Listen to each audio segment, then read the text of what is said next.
রাত দিন নবীজি যেখানে যায় সেখানে আব্দুর রহমান তিনি যায়। আল্লাহর নবী জনাবে মোহাম্মদ রাসূলুল্লাহ সাল্লাল্লাহু তাআলা আলাইহি ওয়াসাল্লাম নবী আমার মাদ্রাসা আসহাবে সুফা থেকে বেরিয়ে এসে মসজিদে নববীর মধ্যে মিম্বারে বসে নবী আমার সাহাবাদেরকে নিয়ে বাপজি জান্নাত জাহান্নামের কথা আলোচনা করেছিলেন। আল্লাহর নবীজির সাহাবারা নবীজির চেহারার দিকে বাপজি ফাল ফাল করে চাতক পাখির না চেয়ে চেয়ে কথাগুলো শুনতেন বাবা। সাহাবারা জানতেন এমন একজন নবীজিকে আমরা পেয়েছি, এই নবীজির চেহারার দিকে তাকালে তাদের জীবনের গুনাহগুলো মাফ হয়ে যায়। বলুন সুবহানাল্লাহ। ও বাপজি ভাইরা আমার, বিশ্ব নবীর সাহাবায়ে কেরাম নবীজির চেহারার দিকে চেয়ে তারা ফ্যাল ফ্যাল করে চেয়ে চেয়ে রাসূলের কথাগুলো শুনতেন। আল্লাহর নবীও বাপজি সাহাবাদের দিকে চেয়ে চেয়ে কথাগুলো বলতেন। নবীও ভালোবাসতেন। মহব্বত ভালোবাসা একদিক থেকে বাপজি হয় না, দুই দিক থেকে বাপজি মহব্বত না হলে। আল্লাহর নবী তাকিয়ে দেখলেন আব্দুর রহমান, ওই আউফের বেটা আব্দুর রহমান, তখন আবু হুরায়রা বাপজি হয়নি। ওই আব্দুর রহমান আল্লাহর নবীজির চেহারার দিকে চেয়ে বাপজি দুই চোখের কোনা দিয়ে ঝরঝর করে পানি ঝরে যায়। নবী বলেন আব্দুর রহমান, তুমি আমার দিকে চেয়ে চেয়ে কেন কান্না করেছো বলো? আব্দুর রহমান হাত দুখানা জোড় করে বললেন নবী বেয়াদবি হলে মাফ করবেন হুজুর, আর 3 মাস ধরে আপনার কাছে পড়াশোনা করে নবী গাও, আপনার হাদিস শুনে অগনবী সকাল বেলায় শুনে বৈকাল বেলায় ওই হাদিসটার ব্যাপারে জিজ্ঞাসা করলে আমি ব্রেনে রাখতে পারি না, সব ভুলে যায়। ও নবীজি আমার একটা কথা মনে থাকে নাই, আমার বিশ্ব নবী জনাবে মোহাম্মদ রাসূলুল্লাহ সাল্লাল্লাহু তাআলা আলাইহি ওয়াসাল্লাম নবী বলেন আব্দুর রহমান একটা হাদিসও তোমার মুখস্থ থাকে না? বলে হুজুর নাও। নবী বলেন শাহবাব, এই আব্দুর রহমান তুমি আর দূরে থেকো না, তুমি কাছে চলে এসো। আব্দুর রহমান নবীজির কাছে নামাজের কায়দায় বসে পড়লেন। আল্লাহর নবী দরদি নবী জনাবে মোহাম্মদ রাসূলুল্লাহ সাল্লাল্লাহু তাআলা আলাইহি ওয়াসাল্লাম নবী দরদি নবী আমার মাথা থেকে বাপজি পাগড়ি খানা করলেন। ও বাপজি ভাইরাও, আমার বিশ্ব নবীর বরকতের ব্যাপারে বলা হয়েছে নবীজির পা থেকে বাপজি গোটা শরীর খানাও, এমনকি নবীজি যেই জিনিস হাত দিয়েছেন, যে জিনিসটা ব্যবহার করতেন সেগুলো বরকতে ভরপুর ছিল। বলুন সুবহানাল্লাহ। নবীর গোটা দেহ বরকত, যেটা ঠেকত সেটা বরকত হয়ে যেত। আল্লাহ রসুল পাগড়ি খানা বাপজি মাথা থেকে নামালেন। নবীজি পবিত্র বাপজি আঙুলটা রসুলের হাত দিয়ে, এই আঙুলটাকে সাদা আঙুল বলা হয়, এই আঙুল দিয়ে নবী আমার ওই রুমালে বাপজি দুটো দাগ টানিয়ে দিলেন। দাগ টানিয়ে দেওয়ার পর বিশ্ব নবীজি ডাক দিয়ে বললেন ও আব্দুর রহমান আর কেঁদো নাই, পাগড়ি খানা একটু বুকের সাথে তুমি জড়ে ধরাও। আব্দুর রহমান বলেন আমি পাগড়ি খানা বুকের সাথে আমি জড়ে ধরলাম। হযরত আব্দুর রহমান তিনি নবীজির পাগড়ি পার সাথে বাবা বুকের সাথে জড়ে ধরার পর উনি গালে মুখে বাপ যে একটু মাইকে চুমা দিয়ে দিলেন। চুমা দেওয়ার পর আব্দুর রহমান বলে রাসূলুল্লাহ আমার পাগড়ি খানা আবার নিয়ে নিলেন আমার কাছ থেকে, নবীর পাগড়ি খানাও। খুদার কসমকে বলি সেই দিন থেকে আমি মৃত্যুর আগ পর্যন্ত আমি রাসূলুল্লাহর একটা হাদিসও আমি ভুলি নাই। বলুন সুবহানাল্লাহ। এই জন্য বাপজি বুখারী তিরমিজি নাসাই শরীফ এক কথা ৮৬ হাদিস, এই ৮৬ হাদিস বাদ দিয়েও আরো বহু হাদিসের কিতাব আছে। প্রতিটা হাদিসে শুধু হাদিস পাওয়া যায় এই আব্দুর রহমানের। হাদিসে লিখেছে প্রায় 5000-এর উপরে বাপজি বেশি এই আব্দুর রহমান তিনি হাদিস বয়ান করেছিলেন। বলুন আলহামদুলিল্লাহ। এই আব্দুর রহমানের নামটা রাসূলুল্লাহ দিয়েছিলেন। হাদিসে এসেছে তাফসীরে, এই আব্দুর রহমান তিনি বিড়ালকে ভালোবাসতেন, বিড়ালের বাচ্চা। আমরা এখানে অনেক বাপজি ভাই রয়েছি, আপনাদের হয়তো জানা থাকতে পারে, আমাদের সন্তানদের অনেকের জানা নাও থাকতে পারে। আমরা 2 চাকা 4 চাকা অনেকই গাড়ি চালাই। অনেক মুসলমান ঘরের ছেলেদেরকে দেখা যায় অমুসলিমরা, ওরা তো কোরআন হাদিস বুঝে না, ওদেরটা বাদ দিতে হবে। কিন্তু আমরা মুসলমান ঘরে জন্ম নেওয়ার পরেও রাস্তা দিয়ে যদি বাপজি দেখতে পাই বিড়াল, যদি বুঝতে পারে বিড়াল এক সাইডে বসে আছে, ড্রাইভার চেষ্টা করে বিড়ালটাকে বাপজি তার দিক দিয়ে চাকা তুলে তাকে মেরে ফেলার। যদিও মারতে না পারে, যদি বিড়াল বাম দিক থেকে ডান দিকে চলে যায় অমনি সাথে হাতে ভাবে যে বিপদ, ডান দিক থেকে বাম দিকে গেলে বলে যে বিপদ। মারতে না পারলে শিয়াল হোক কিংবা বিড়াল, দেখা যায় বাপজি আপনার ওই গাড়িকে থামিয়ে দেয়, দিয়ে কাছে এমনি করে ইন্টু চিহ্ন দেয়, যাকে গুণ চিহ্ন বলি। বলে ভাই করলে কেন? বলে বিপদ আসতো তাই সেটা কাটিয়ে দিলে। এই বিপদ তো আমার বাপের বাড়ি থেকে আসে না সবারই, ওটা আল্লাহর তরফ থেকে আসে। অনেকে বাপজি ডান দিকে থুতু ফেলে, আমরা অনেক ড্রাইভারকে দেখেছি থুতু ফেলে 3 বার। বাপজি এগুলো পুরো হচ্ছে শিরিক। শিরিক অনেক রকমের আছে। নামাজ আমরা যে পড়ি বাপ, বুঝে আসছে না কিয়ামতের ময়দানে আল্লাহ না করুক আমাদেরকে বিপদে না ফেলো, সেদিন ধরা পড়বো আমরা যে আমরা চলতে ফিরতে গিয়ে কত রকমের শিরিক করে ফেলছি আমরা। আর আল্লাহ বলেছেন ইন্না শিরকা লা যুলমুন আযীম, শিরিকের গুনাহ হচ্ছে মারাত্মক গুনাহ। অন্য গুনাহ আল্লাহ ইচ্ছা করলে মাফ করবেন, কিন্তু শিরকের গুনাহ আল্লাহ মাফ করবেন না। এত শিরকের গুনাহ বাপজি আমার সোনা লালেরাও, নামাজ আমরা পড়ি অনেক সময় লোক দেখানো নামাজ হয়ে যায়। এই লোক দেখানো নামাজ এটাও বলা হয়েছে শিরিক হয়ে যাবে। ওমরে ফারুক রাদিয়াল্লাহু তাআলা আনহুর জামানার একটা ঘটনা। একজন সাহাবা উমর বলছেন আমি গেলাম রাসূলুল্লাহর কবর জিয়ারত করতে, দেখছি রাসূলুল্লাহর কবরের পাশে দাঁড়িয়ে এক সাহাবা রাসূলুল্লাহর বাপজি দরবারে কাঁদছে। উমর বলেন এই নবীজি দরবারে এখানে বসে বসে কাঁদছে কেন? উনি বলছেন ওগো আমিরুল মুমিনিন উমর ইবনুল খাত্তাব, আমি কাঁদছি এই কারণে আমি রাসূলের মুখ থেকে শুনেছি নামাজ যদি লোক দেখানো হয় সেটা শিরক হয়ে যাবে।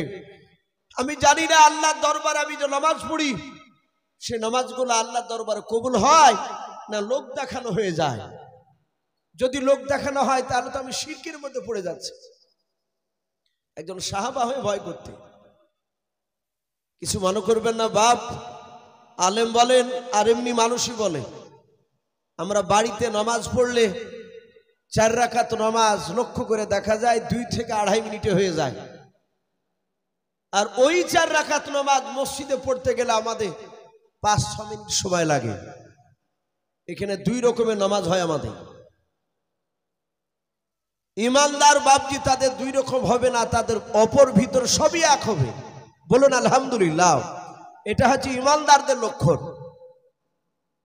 আমি বলছিলাম এই আব্দুর রহমান বিড়ালের বাচ্চাকে তিনি ভালোবাসতেন, এভাবে বগল করে নিয়ে বেড়াতেন। আজকে আমি যে মাদ্রাসা পড়াই ধনাইপুর উহার পড়াই, সকালবেলা বাপজি মাদ্রাসা যাচ্ছি, একটা ছেলে বিড়ালের বাচ্চাটা অফিস ঘরে ঢুকেছে। আমাদের আরো অনেক ওলামা আছে শিক্ষকরা, তো বিড়াল ঢুকেছে আমি দেখতে পাইনি। তো ছেলেটা বলছে হুজুর একটু সরেন তো হুজুর। বলে কেন বাপ? একটা বিড়ালের বাচ্চা আছে ধরবো, খাও। আরে বাপ, বাপে বিড়াল কোথায় পালি? যে গত কালকে না 4-5 দিন হলো একটা বিড়ালের বাচ্চা ওর মাকে মেরে ফেলালছে, একটা বাচ্চা ছেলেতে দিয়ে ওই বিড়ালের বাচ্চাটাকে নিয়ে এসেছে। আর একটা ছেলে বলছে, হুজুর আপনি তো বলেন ওই আবু হুরায়রা আব্দুর রহমানের সুন্নাত জিন্দা করছি, বলুন আলহামদুলিল্লাহ। বলে উনি বিড়াল ভালোবাসতে, তাই আমরা মাদ্রাসায় বিড়াল পুষতে লেগেছি। অথচ আমরা বাপজি বিড়ালকে খারাপ নজরে ভাবি, কুপায়া তাই মনে করি না। বিড়াল কুপায়া নয়, আল্লাহ রসুলের সাহাবা আব্দুর রহমান উনি বিড়ালকে এভাবে বগলে নিয়ে বেড়াতেন। এমন ভাবে বাপজি গায়ে ঘষ্ট লেগে লেগে বাপজি ওই বিড়ালের পোশাকগুলো বাপজি উঠে গিয়েছিল। আসরে নামাজের সময় হয়েছে, মসজিদে নববীতে হাইয়া আলা সালাহ বিলাল আজান দিয়েছে। সাহাবাই কেরামরা বাপজি আজান শুনলে এদিক ওদিকে থাকতেন না, যার উপরে আমল আপনি আমি করতে পারিনি। সাহাবা আব্দুর রহমান তিনি চলে গেলেন। যাওয়ার পর বিড়ালের বাচ্চাটাকে রেখে দিয়ে বাপজি বদনা থেকে পানি নিয়ে আসলে, অজু করতে লাগলে। রাসূলুল্লাহ মসজিদে নববীর দরজায় তিনি বসে, নবীজি বসে বসে দেখছে আব্দুর রহমানের অজু করা। বিড়ালের বাচ্চা পাশে রেখেছে, যখনই বাপজি 2 হাতকে ধুলেন কবজি পর্যন্ত, যে আমরা ধুই, আর বিড়ালের বাচ্চাটা পিপাসিত অবস্থায় ছিল, পানি পান করতে যাচ্ছে, হাত দিয়ে বাপজি এইভাবে সরে দিছে, আবার পান করতে যাচ্ছে, আবার সরে দিচ্ছে। এইভাবে কেতাবে লিখেছে প্রায় কহিনা পর্যন্ত হাত ধুয়ে ফেলালছেন উনি, ওই আব্দুর রহমান। রাসূলুল্লাহ তখনও বাপজি কিছু বলেন না। আব্দুর রহমান দেখলেন এ তো শুনে না, এ তো পানি না খেয়ে ছাড়বে না, তখন বদনাটাকে বাপজি আপনার একটু কাজ করে দিলেন। এভাবে কাজ করে দিয়ে বলছে লেখা। এই জাহাতে বাপজি লেখা বলেছে, আর বিড়ালের বাচ্চাটা তৃপ্তি সহকারে পানি পান করলো। বিশ্ব রসুল পেছন দিক থেকে মুচকে মুচকে হাসছে। আর আল্লাহ বলেছেন আমার রসুল যার উপরে খুশি হয়ে যায়, এই যে মুচকে হাসি, এটা খুশির লক্ষণ না বেজারের লক্ষণ? কথা বলে খুশির লক্ষণ। নবীজি মুচকে হাসি দিয়ে বলেন, এই আবু হুরায়রা। রসুলের ভাষা ছিল আরবি, কোরআন আরবি, নবীজি আরবিতে বলেন, এই বিড়ালের বাপ আবু হুরায়রা। এটা যদি বাংলা ভাষা হতো নবীর, তাহলে নবী আবু হুরায়রা বলতেন না, এই বিড়ালের বাপ তাই বলতেন। সারা পৃথিবীর উলামে কেরাম, মুহাদ্দিসিনে কেরাম, শাইখেনে কেরাম, হুফাইজে কেরাম, মুকারিরে কেরাম, সবাই বাপজি দেখেন আপনার পরে ওয়ান আবি হুরায়রা তা ক্বালা নবী সাল্লাল্লাহু আলাইহি ওয়াসাল্লাম। কেউ বাপজি কাটাতে পারে না। এইভাবে বাপজি রাসূলুল্লাহ এই বেঈমান, এই যে আবুল হাকাম জ্ঞানীগুণীর বুদ্ধিজীবীর বাপ যে লোকেরা বলতো, এর নামটা রাসূলুল্লাহ বাপজি দিয়েছিলেন। নবীজি এমনি এমনি দেয়নি, এর উপরে তো রাসূলুল্লাহ খুশি হয়ে দিয়েছিলেন আবু হুরায়রার উপরে। আর আবু জেহেল এই বেঈমানের উপরে নবী দুঃখ করে বাপজি তার লাকাব দিয়েছিলেন। এই আবু জেহেল রাসূলুল্লাহকে এত জ্বালিয়েছিল, নবীজিকে এত বাপজি আপনার কষ্ট দিয়েছিল। কিতাবে লিখেছে বেঈমান এ আবু জেহেল, এ আবুল হাকাম, এই রাসূলুল্লাহকে বাপজি জানার পরও, জানতো কিনা আখিরি জামানার রাসূল, জানার পরও বাপজি রাসূলুল্লাহকে অপমান করার চেষ্টা করেছে। এখনো আছে এক শ্রেণীর মানুষ, দাড়িওয়ালা টুপিওয়ালা লোক দেখলে বাপজি টিটকারি মারে, খামাখায় বাপজি রাস্তা দিয়ে চলে গেল অনেক টিটকারি মারে। আল্লাহ রাসূল বলেছে সবর করো, আজ ওরা টিটকারি মারছে, কিয়ামতের ময়দানে ওরা বুঝবে টিটকারি মারার পরিণাম কি হবে। তাই এই বেঈমান আবু জেহেল তার অর্ধাঙ্গিনী বিবিকে ডেকে বলল, বিবি একটু দেখধিনি বাড়ির বাইরে কেউ আছে কিনা। তার বিবি বাড়ির বাইরে দেখলো কেউ নেই। আবু জেহেলের স্ত্রী এসে বলল, ওগো স্বামী কেউ নাই গো বাড়ির আশপাশে। কেউ নাই বলে না, বলে বিবি দরজা লাগিয়ে দাও, দরজা লাগিয়ে দিল। বেঈমান আবু জেহেল আগুনে অর্থাৎ উঠোনের দিকে তাকে দেখিল ছোট ছোট বাপজি পাথরগুলোকে বাপজি আপনার কুচেলি পাথর বলে আমরাও, ওই কয়েকটা পাথরকে বেঈমান আবু জেহেল বাপজি হাতে তালুতে তুলে নিল, বাম হাত থেকে ডান হাতের ভিতর নিল, নেয়ার পর এইভাবে মোট বাঁধার পর পাঞ্জাবির পকেটে বেঈমান আবু জেহেল ভরে নিল। ভরে নেওয়ার পর আমার বিশ্ব নবী কোথায় আছে আবু জেহেল লোককে জিজ্ঞাসা করতে লাগল। লোকেরা বলল সামনের দিকে চলে যাও। যেমন বাপজি আপনাদের ব্যাটকে মারি বাপজি আপনারা চিন্তালা মোড় রয়েছে, আপনাদের কালোপুরের মোড় রয়েছে বাবা। বলল সামনে মোড়ে দেখো গা ওই আব্দুল্লাহর সন্তানকে দেখতে বাবা। আবু জেহেল গিয়ে দেখল নবীজি 8-10টা লোকের সামনে বাপজি বয়ান করেছিলেন। বেঈমান আবু জেহেল বিশ্ব নবীর কাছে গিয়ে বলেছিল ভাতিজা, ও ভাতিজাও, আজ কয়েকদিন হলে তুমি নবুয়ত দাবি করেছো বলে হ্যাঁ। আল্লাহর নবী বলেন আল্লাহ আমাকে ওমা আরসালনাকা ইল্লা রাহমাতাল লিল আলামিন, আমাকে রহমতের ভান্ডার থেকে রহমতের নবী করে পাঠিয়েছে রে বাবা। আবু জেহেল বলল তুমি যে রহমতের ভান্ডার থেকে রহমতের নবী হয়ে যদি আসো, ওরে ভাতিজাও তাহলে বলো আমার হাতের ভেতরে কি ভরা আছে একটু বলাও। আল্লাহর নবী বাপজি মৃদু হাসি দিলেন। আল্লাহর নবীর এত সুন্দর বাপজি ব্যবহার ছিল, আল্লাহর নবীর বাপজি মুচকে হাসি দেখে বাবা আবু জেহেলের দিলটা বাপজি তখনও বাপজি নরম হলো না। আবু জেহেল বলল ভাতিজা আমার হাতের ভেতর কি আছে তোমাকে বলা লাগবে। আল্লাহর নবী বলেন চাচা আমি কি মুখ দিয়ে বলবো না, আপনার হাতে আছে ওটাই সাক্ষী দিবে আমি কে। ও চাচা আপনি তো আমাকে নবী বলে এখনো মানেন না বলে নাও। আবু জেহেল বলল ভাতিজা আমার হাতে যা আছে তাতে সাক্ষী দিবে বলে হ্যাঁ। আবু জেহেল বলে দেখি তিনি কথা বলে কি নাও। বলে ভাতিজা দেখি বল আমার হাতের ভিতর থেকে কথা বলে কে নাও। যাহাতে বাপজি রাসূলুল্লাহ ইশারা করলেন, সঙ্গে সঙ্গে আল্লাহর হুকুমে বাবা পাথর পড়তে লাগলো কলমা লা ইলাহা ইল্লাল্লাহ। একটু মহব্বতে পড়ে নি লা ইলাহা ইল্লাল্লাহ লা ইলাহা ইল্লাল্লাহ তৌহিদ কা ডঙ্কা आलम में तौहीद का डंका आलम में बजा दे व कमले अला आगन हक ला इलाहा इल्लल्लाह। একটু মহব্বত পড়ে নি লা ইলাহা লা ইলাহা ইল্লাল্লাহ মুহাম্মাদুর রাসূলুল্লাহ সাল্লাল্লাহু তাআলা আলাইহি ওয়াসাল্লাম। যাহাতে বাপকে কলেমা পড়ার কথা বললেন।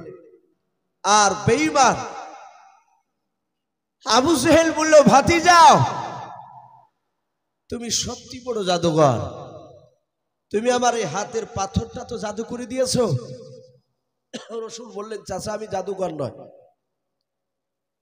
আমার বিশ্বনবীর বিরুদ্ধে বাপজি সেখান থেকে রেগে চলে গেল।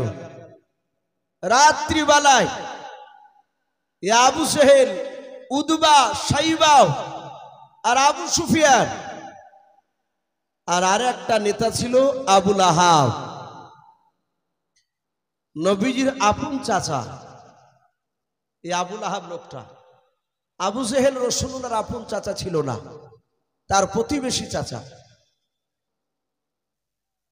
আমরা স্বাভাবিকভাবে দেখতে পাই দেশের বাপজি বাড়ির যদি সূত্র যদি আপনার কাছের লোক যদি ওই সূত্রর সাথে না থাকে আপনাকে টপাকে ক্ষতি করতে পারবে না। আর বাহিরকে আর সূত্র দুশ্মন নিজের লোক বাহিরকে লোকের সাথে সাথ দিলে তাড়াতাড়ি ক্ষতি করে ফেলবে। আবুল আহাব রাসূলুল্লাহর আপন চাচা, সেও নবীজিকে বাপজি মারার জন্য রাত্রিবেলা মিটিংয়ে গেছে। আমার রসুলের আপন চাচাও। আমরা জানি যে বিশ্ব নবীজির বাপজি আব্বারা টোটাল ভাই ছিল 10টা। কটা বললাম বাপ? 10টা। সবাই ইমানদার ছিল না। নবীর কিছু চাচা ছিল ইমানদার আর কিছু চাচা ছিল বেঈমান। যারা ইমানদার ছিল তার মধ্যে থেকে বাপজি একটা চাচার নাম ছিল আব্বাস রাদিয়াল্লাহু তাআলা আনহু। নবীজি আর একটা চাচা ইমানদার ছিল, তার নাম ছিল আমির হামজা রাদিয়াল্লাহু তাআলা আনহু। তিনি প্রথমে রসুলকে মানতেন না। রসুলের বাপজি যে দুশমন করত, নবীকে মানত না, এই আবুল আহাব ছিল বাপজি প্রকাশ্য দুশমন। আবুল আহাব বেঈমান, একবার ওপেন বিরোধিতা করত। নবীর আর একটা চাচা ছিল, তার নাম ছিল আবু তলিব। এই লোকটা জান্নাতি না জাহান্নামী বাপ? আবু তলিব জাহান্নামী। জাহান্নামী মানে রসুলকে মানেনি, মানলে তো জাহান্নামী হতো না। কিন্তু বাপজি কেতাবে লিখেছে আবু তালিব নবীকে মানত না, এটা ঠিক, কিন্তু রসুলকে ভালোবাসতো। তাহলে এই ভালোবাসার মধ্যে বাপজি এই দুশমনের মধ্যে পার্থক্য আছে। নবীজি পবিত্র জবানে রাসূলুল্লাহ তিনি বলেছেন তার চাচা আবু তালেবের জন্য, হে জগতের মানুষ, আমার চাচা আবু তালিব এত ভালোবাসতেন আমাকে, সারা পৃথিবীর মধ্যে আবু বকর বাদ দিয়ে সারা পৃথিবীর সব মানুষের ভালোবাসা যদি এক পাল্লায় হয়, আর আমার এই চাচা আবু তালিবের ভালোবাসা অপর পাল্লায় হলে আমার চাচা আবু তালিবের পাল্লা ভারী হয়ে যাবে। বলুন সুবহানাল্লাহ। তাহলে তিনি কতটা নবীকে ভালোবাসতেন। এই ভালোবাসার আলোচনা করতে গিয়ে সিরাতে হালবিয়া বলে বাপজি একটি কিতাব, সেই কিতাবে একটি ঘটনা তুলে ধরেছে। নবীকে কতটা ভালোবাসতেন নবীজির চাচা আবু তালিব। আমরা জানি রাসূলুল্লাহর 40 বছর বয়স যখন হলো, গাড়ি হিরাতে রাসূলুল্লাহর কাছে বাপজি কোরআন নাজিল হলো। কথা সত্য না মিথ্যা বলে? কথা সত্য। তাই বলে নবীজি 40 বছরের আগে নবী রসুল ছিলেন না, এটা আমাদের আকীদা নয়। আমাদের আকীদা 40 বছর আগেও তিনি নবী রসুল ছিলেন। কার খাতায়? বলে আল্লাহর খাতায়। কিন্তু মক্কার লোকেরা তিনারা জানতেন না যে ইনি আখিরি জামানার রসুল, নবুয়তটা প্রকাশ হয়নি। কিন্তু নবীজির চালচলন কথাবার্তা দেখে অনেক জ্ঞানীগুলো লোকরা ভাবতেন ইনি রসুল হতে পারে। তো নবী যখন 40 বছর বাপজি কোরআন নাজিল হলো, সর্বপ্রথম তখন তো নবী জিবরিলকে দেখেনি। কিতাবে লিখেছে কোরআন নাজিল হলো, রাসূলকে বললেন ইকরা বিসমি রাব্বিকাল্লাযী খলাক ইলা আখিরিল আয়া। কোরআন শরীফের 30 পারায় সূরা আলাক, এই সূরাটা সর্বপ্রথম নাজিল হয়েছে। নবীজিকে বলেন হে রাসূল আপনি পড়ুন। নবী সর্বপ্রথম উত্তর দিলেন আমি পড়া জানি না। কথা বলে নবী লেখাপড়া জানতেন? কথা বলে নবী পৃথিবীর কোন মানুষের কাছে লেখাপড়া করেনি। কেন করেনি? যদি একটা মানুষের কাছে লেখাপড়া করতো, কই লোকটা বলতো যে মুহাম্মদ সাল্লাল্লাহু আলাইহি ওয়াসাল্লাম আমার ছাত্র, এ আমার কাছে বিদ্যা নিয়ে শিক্ষা গ্রহণ করে আজ নবুয়তের দাবি করে বেড়াচ্ছে। অনেক প্রাইমারি স্কুলের মাস্টাররা তাদের ছাত্ররা যখন কলেজের প্রফেসর হয়, অনেক বড় ডিপার্টমেন্টে যখন চাকরি পায়, অনেক সময় চায়ের দোকানে গল্প করতে করতে বলে যে ছাত্রটা আমার ছাত্র, আমি কে মানুষ করেছি। আমার আল্লাহ কারো কাছে শিক্ষা দেননি রসুলকে, নবীজির স্বয়ং মাস্টার তিনি হচ্ছেন আমার আল্লাহ। বলুন আলহামদুলিল্লাহ। তাই বলে রাসূলুল্লাহ বাপজি মূর্খ ছিলেন না। কেউ যদি বলে নবী মূর্খ ছিলেন, তার ইমানটা নষ্ট হয়ে যাবে। সারা পৃথিবীর মধ্যে রসুলের ওপর দিয়ে জ্ঞানী গুণী মানুষ আর পৃথিবীতে কেউ নাই। বলুন আলহামদুলিল্লাহ। আমরা জানি পায়খানা ফিরতে গেলে বাপজি ডান পায়ে ভর দিতে হয় না বাম পায়ে? একটু কথা বলে, অনেকে জানেন না, খাস করে তাবলিগ ভাইরা এসব বিষয় ভালো বলতে পারে। বাম পায়ে বাপজি ভর দিয়ে পায়খানা পেশাব করতে হয়। এটা রাসূলুল্লাহ বলেছেন আজ ১৫০০ বছর আগে, যে বাথরুমে গেলে বাম পায়ে ভর দিয়ে পেশাব পায়খানা করবা। আজ বিজ্ঞানরা তারা গবেষণা করে বলছে একটা মানুষ কন্টিনিউ ভাবে যদি সে বাম দিকের পায়ে ভর দিয়ে পেশাব পায়খানা করে, সেই লোকটার জীবনে অ্যাপেন্ডিসাইড হবে না। বলুন আলহামদুলিল্লাহ। কিন্তু রাসূলুল্লাহকে সেই জামানায় জিজ্ঞাসা করেনি সাহাবারা, হুজুর এই বাম দিকে চাপ দিলে কি হয়? সাহাবারা ভাবতেন প্রশ্ন করলে যদি বেয়াদবি হয়, আর নবীর কাছে বেয়াদবি হলে জান্নাত পাওয়া যাবে না। তাহলে রসুলকে জিজ্ঞাসা করলে রসুলকে পারতেন না দিতে? কথা বল, অবশ্যই পারতেন। নবীর সারা পৃথিবীর মধ্যে বাপজি শ্রেষ্ঠ আমার রহমতের নবী, তিনি জ্ঞানী। নবীর ওপর দিয়ে জ্ঞানীগুণী মানুষ পৃথিবীতে জন্মায়নি, এখনো নয়, আগামীতেও জন্মাবে না। হ্যাঁ, রাসূলুল্লাহ বাপজি লেখাপড়া করেনি, ওই দিক দিয়ে কারণে আল্লাহ রাব্বুল আলামিন তাকে মানুষের কাছে শিক্ষা দেয়নি।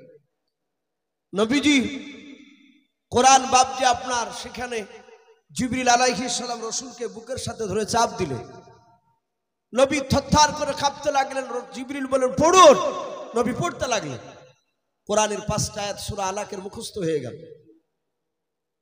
আল্লাহর নবী ওখান থেকে নেমে আসলেন, এসে খাদিজাতুল কুবরা রাদিয়াল্লাহু তাআলা আনহা ডাক দিয়ে নবী বলেন, খাদিজা জাম্বিলুনি জাম্বিলুনি জাম্বিলুনি, খাদিজা আমাকে চাদর দিয়ে তুমি জড়ে দাও। হযরতে খাদিজা বিশ্ব নবীকে চাদর দিয়ে জড়ে দিলেন। আল্লাহর নবীকে ডাক দিয়ে বলেন, ওগো প্রাণের স্বামী, আপনি এভাবে থরথর করে কেন কাঁপছেন বলুন। খাদিজার কাছে নবীজি বয়ান করলেন সব বাপজি ওই গানে হেরার কথা। খাদিজা মনে মনে চিন্তা করেছেন, আমার সাথে নবীর বিয়ে হয়েছে 25 বছর বয়স পর্যন্ত। আমার তখন বয়স ছিল, খাদিজার বয়স ছিল তখন 40, নবীর বয়স ছিল 25। ওই 25 বছর থেকে নিয়ে বাবা 40 বছর পর্যন্ত বাবা, অর্থাৎ 15 বছর হচ্ছে তো নাকি? এই 15 বছর ধরে নবী গাড়ি হিরা গিয়ে বাবজি ইবাদত বন্দেগী করতেন আল্লাহর। হাদিসে পাওয়া যায় 3 দিন 4 দিন করে আসতেন না। আল্লাহর নবীর অর্ধাঙ্গিনী বিবি খাদিজা ওই গাড়ি হিরায় বাবজি খাবার নিয়ে যেতেন, নবীকে নিজে হাতে খাওয়াতেন। এখানে জানি না হাজি সাহেব বাবজি কতজন আছেন, আমি হাজি সাহেবদের মুখে শুনতে পাই এখনো বাবজি গাড়ি হিরায় ওই জমিন থেকে পাহাড়ের চূড়ায় যেখানে কোরআন নাজিল হয়েছিল ওই জায়গায় বাপজি পৌঁছাতে গেলে এখনো প্রায় 1.5 থেকে 2 ঘন্টা সময় লেগে যায়। বলুন আলহামদুলিল্লাহ। এখন তো বাবা জায়গাটা কেটে কেটে বাপজি রাস্তা বানিয়েছে, করেনি রাস্তা? মানুষ হেঁপে গেলে বাপজি দম নাই। সেই সময় বাপজি রাস্তা করা ছিল না রে বাবা, প্রায় 3 ঘন্টার উপরে সময় লাগতো। ওই আমার নবীজির এসে বলেন, খাদিজা একটা বড় মানুষ এসে আমাকে এই কথাগুলো শেখালো। খাদিজা ডাক দিয়ে বলেন, আপনার এত শরীর কেন কাঁপছে? বলে প্রচন্ড জ্বর। খাদিজা লেপ চাদর দিয়ে ঢেকে দিলেন। আল্লাহর নবীজির খাদিজা ডাক দিয়ে বলে, স্বামী গো আপনি এখানে শুয়ে থাকুন, আমি একটু বাড়ির বাইরে যাই। বাড়ির বাইরে যাওয়ার পর খাদিজার একটা চাচাতো ভাই ছিল, কে বলেছেন তার চাচা সম্পর্ক হতো, তার নাম ওয়ারকা বিন নাফিল বলে নাম, ওই ইহুদির পণ্ডিত আর আলেম। বলুন আলহামদুলিল্লাহ। ওই আলেমটার কাছে গিয়ে বলেছিল, গো চাচা আর যদি ভাই হয় তাহলে ভাই সম্পর্কে বলেছিল, ভাই আমার স্বামী গাড়ি হেরাতে গিয়েছে, থরথর করে কাঁপতেছে, একটা বিরাট মানুষকে দেখেছে সেখানে, তার আগে কোনোদিন দেখে নাই। খাদিজার সব মুখের বাপজি শোনান গেল, শুনলেন ঘটনাগুলো। ডাক দিয়ে বলেন, খাদিজা তোমার জীবন ধন্য হতে লেগেছে। বলে কেন? বলে আমার মনে হয় তোমার স্বামী আখিরি জামানার পয়গম্বর হয়ে গিয়েছে। বলুন সুবহানাল্লাহ। খাদিজা ওখান থেকে বাপজি চলে আসলেন। ওয়ারকা বিন নাফিল বলেছিল, গো খাদিজা, তোমার স্বামীকে যদি পরীক্ষা করতে হয় তাহলে পরীক্ষা করবাও। নবীর কাছে একটা দূত আসবে, ফেরেশতা আসবে, তার নাম জিবরিল আলাইহিস সালাম।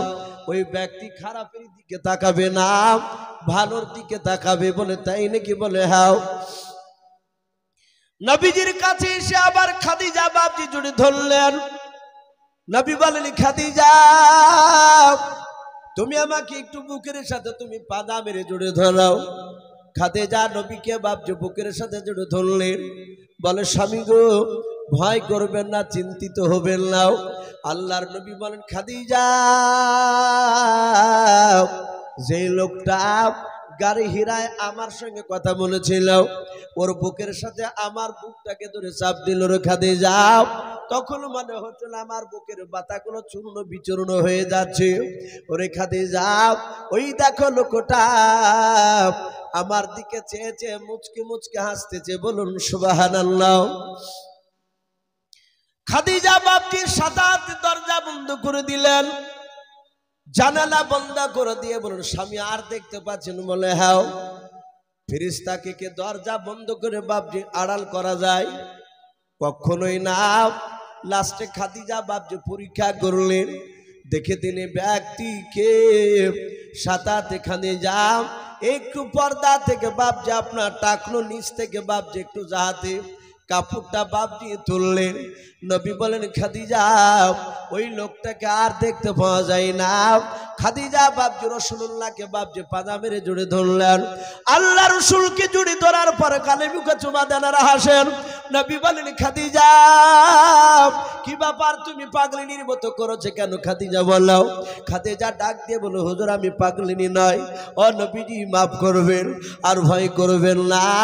নবী গো, আমি ভাগ্যবতী রমণী খাদিজা। বলে কেন? বলো হুজুর, আপনি সারা পৃথিবীর পয়গম্বর হয়ে গিয়েছেন। বলুন সুবহানাল্লাহ। ওগো নবী, যেই লোকটা আপনার সাথে দেখা করেছিল, যেই লোকটাকে দেখতে পাচ্ছিলেন, ওই লোকটা পৃথিবীর কোনো মানুষ নাই, শয়তানও নয়, ওই ব্যক্তি আল্লাহর ফেরেশতা। ও নবী, আপনার উপর কোরআন নাজিল হয়ে গিয়েছে।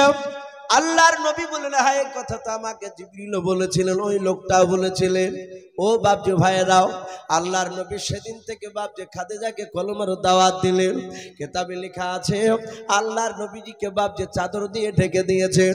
আল্লাহর নবী বলেন, খাদিজা, আবু তুমি আমাকে আর একটু চেপে ধরাও। খাদিজা বলে, নবীকে চেপে ধরলাম, দেখলাম নবীর পা থেকে মাথা পর্যন্ত চাদর দিয়ে ঢেকে দিয়েছে।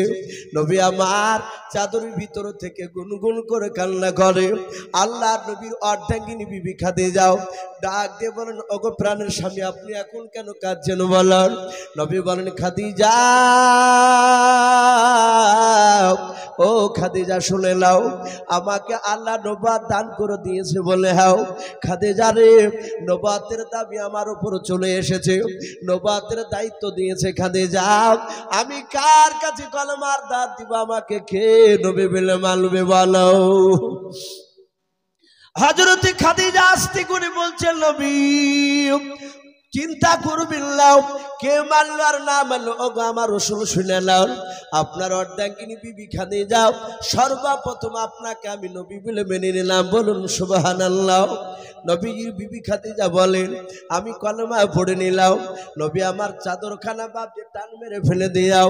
আল্লাহর নবী বাপজি দৌড়াতে লাগলেন আবু জেহেলের কাছে কলমার দাওয়াত দিতে, উতবা সাইবার কাছে কলমার দাওয়াত দিতে। বাবা, এভাবে মক্কার অলিগলিতে বাপজি দাওয়াত দিতে বেড়ে পড়লেন। নবীজির বিরোধিতা বাপজি শুরু হয়ে গেল। আল্লাহর নবীকে সবাই আল আমিন বলে ডাকতো। নবী যতদিন নামাজের কথা বলেন না, আল্লাহর নবীজি যতদিন বাপজি তাবলীগ করেন নাই রে বাবা, হক কথা আল্লাহ রাসূল যখন বলতে লাগলেন, নবী আল্লাহর দিকে যখন ডাকতে লাগলেন, মক্কার ছোট বড় সবাই বাপজি নবীর বিরোধিতা শুরু করে দিল। আল্লাহ রাসূলকে আল আমিন বলে ডাকেন নাই, আল্লাহর নবীর এইভাবে বাপজি কলমার দাওয়াত দিতে দিতে দিতে দিতে দিতে দিতে দিতে বাবা 14 দিন চলতেছে। সেই সময় নবী মক্কা নগরে কলমার দাওয়াত নিয়ে গিয়েছে বাবা। 8-9টা লোককে কলমার কথা শোনাছিলেন।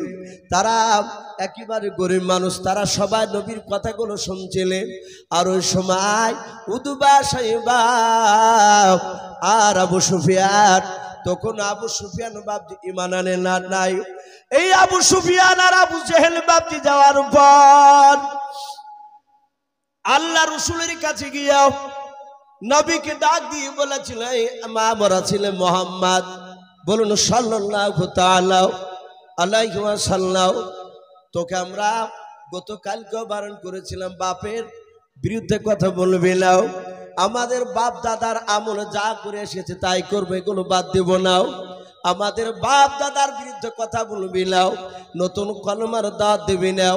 যাহাতে বাপ যে কথা বললাম, নবী বাক দিয়ে বলেন, চাচা আমি তো কোনো অন্যায় করি নাই, জাহান্নাম থেকে মানুষ কিভাবে জান্নাতে যাবে ওই কথাটা একটু শোনাতে এসেছিলাম। আর সঙ্গে সঙ্গে আবু জেহেল বাপকে দাদাগিরি দেখে দিলাম। এত বড় বেয়াদব শয়তান জানোয়ার আবু জেহেল নবীর গলায় ধাক্কা দিয়ে রসুলকে বাপজি ধাক্কা মেরে ফেলে দিল।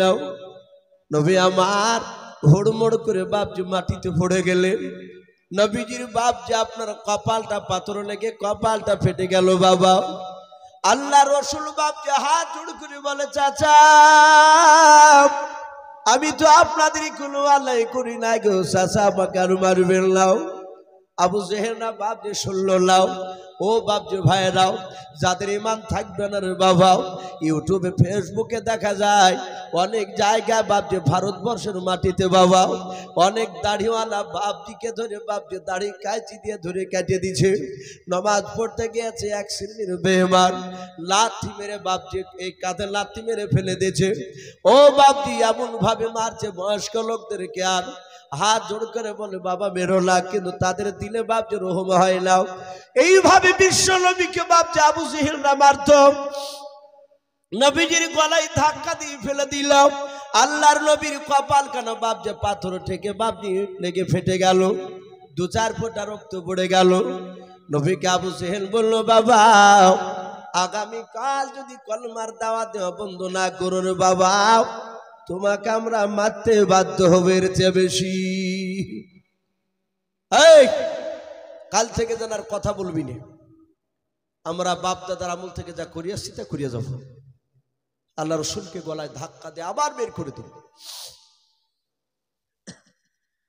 ওই সময় বেঈমান আবু জেহেল বাপজি ওই জায়গাতে দাঁড়িয়ে ছিল।